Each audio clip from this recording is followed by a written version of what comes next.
Business school is a tough place.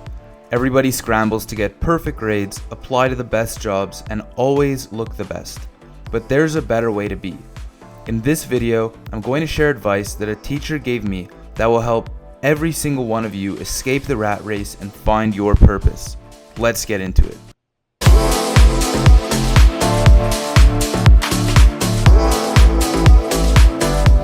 What's up guys? Today I'm gonna go over the best tip that I've gotten from business school. So I'm a finance major and I'm minoring in entrepreneurship. I'm finishing up my degree right now at McGill University in Montreal, Canada. One of the best things that I've learned about this college period is that it's your time to get to know who you are as a person and who you are as a human being in the greater scheme of things, like in society and as a citizen of the world. And from this you experiment through relationships, through different clothes, through different classes, different majors. And for me, I've gone through, I feel like, different lives just in the past 2 years, and then I'm sure in this next year as well. The problem, however, is that there are a lot of people who don't take advantage of this, who see college as a time that actually is a stress inducer and gives them a lot of anxiety. And they find that when they leave, they're either doing something that they don't really want to do, or they still haven't had any idea about who they want to be and what type of impact they want to have on the world. Naturally, because of this, I'm seeing a lot of people come out of college and not be a better version of themselves mentally. So on this note, I'm going to jump into the best advice that I've received so far in business school. Basically, I had heard from all my friends who had her as well that you have to go see her at the beginning of the year and just sit down and have a conversation with her because she's such a nice person and she really cares about her students. And I hadn't heard anybody say that about a teacher since I was in high school, but this teacher was definitely awesome. So anyway, I remember walking into her office at the beginning of last year after I had gone and worked in a bank that made my summer completely miserable. And then right after finishing at the bank, I had taken a 5-week backpacking trip through Europe, which I had never done in my life before. And so I walk into her office and I start talking to her about a problem that she had given in an assignment.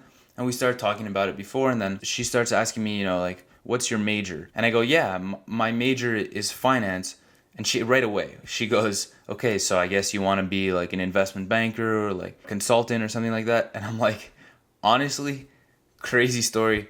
No, not whatsoever. I'm the opposite of the finance major personality. And so I talk a bit more about my story and she's listening. And then at the end of the story, she goes, well, why are you still in finance? Is this something that your parents want you to do? Like, are they pushing you to get in this career right after you graduate? So basically I said, no, nobody decides what I do except for me. I'm my biggest influence. But I also said, I want to stay in finance because I don't want to delay my graduation. And I also want to do something in business. I want to run my own business at some point in the future. So I might as well use the tips that I get. And she's listening and she can tell that what I'm saying kind of sounds like I'm stalling and I'm trying to find an excuse for what I'm saying. And she goes, well, it's never too late to switch. You shouldn't be doing anything that doesn't directly make you happy. Basically, don't try and please other people in your decisions. Rather do whatever you do strictly because it makes you happy and it's the best decision for you. By no means is this crazy advice that nobody has ever heard, but there's a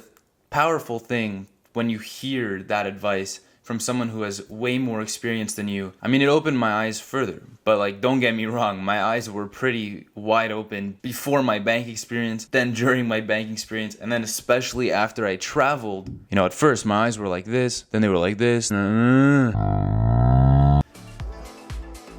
Anyways, so the lesson here was super important for me and for any of you that are also in business school, but especially as a finance major, I see so many people trying to undermine one another. And all of this undermining is based on really two things. One is your status, so has everything to do with your ego, trying to get the clout, trying to look like the big fish in the sea. The other one is money. A lot of people are willing to be miserable just to have more money. I've been aware of this for a long time. I've seen a lot of people act this way, but to think that some people will literally throw their life away. You have all your dreams here and your ambitions and your desires, and like this is your meaningful life and your impact on the world, and then this is a career that gives you money fast. People will take this career, and that is wild to me because I know what I want. I know that I'm not susceptible to the influences of business school and finance students and comparison and fear of failure and whatnot. And so now I'm seen as unique and I'm seen as different just because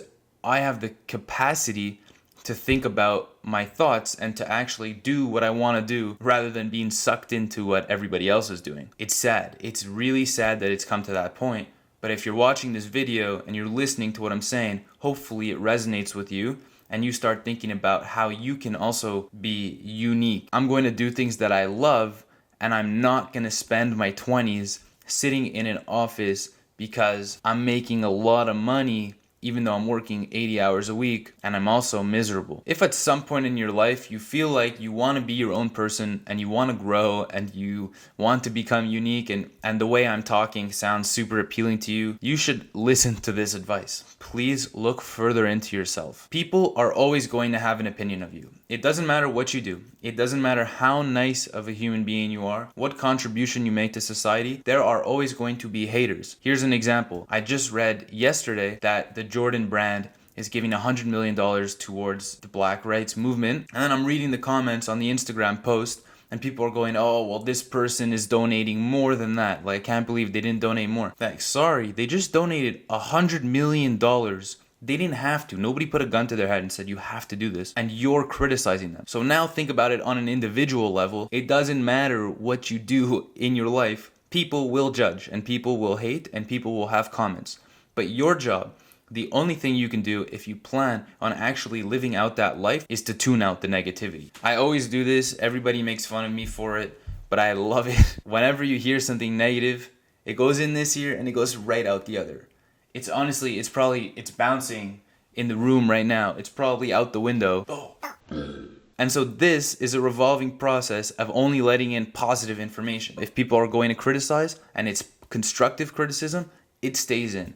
If people are going to criticize for no reason out of jealousy because they don't know what I want and what my ambitions are. So mentally, it's very easy to find a static 9 to 5 or whatever hours, set hours job. You can definitely live out the entirety of your life in one of those jobs. But if you're not doing something that you love and it's not meaningful to you, then are you really happy with the money that you're getting? And I promise you that fame, money, clout, ego, status, none of that matters unless you feel loved, you feel purposeful, and you're excited every day to wake up and do what you're doing. The majority flow with the current.